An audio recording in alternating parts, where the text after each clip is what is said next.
شروع کرتا ہوں اللہ کے نام سے جو بڑا مہربان اور نہایت رحم کرنے والا ہے۔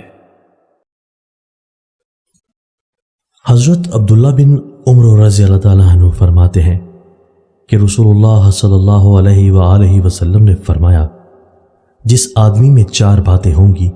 وہ پورا منافق ہے، اور جس میں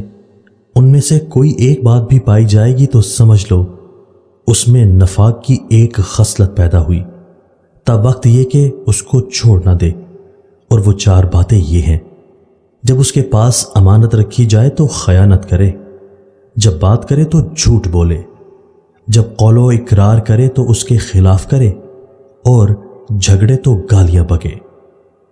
فائدہ یہاں بھی نفاق سے مراد عملی نفاق ہے،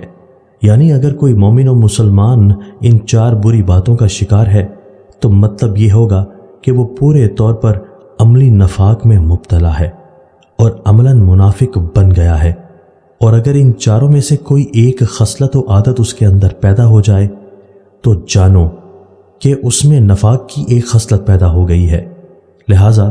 متنبہ کیا جاتا ہے کہ جس کے نادر خواہ یہ تمام خصلتیں جمع ہو گئی ہوں یا ایک خصلت ہو، وہ جان لے کہ اب اس کا نقشہ زندگی منافق ہوتا جا رہا ہے۔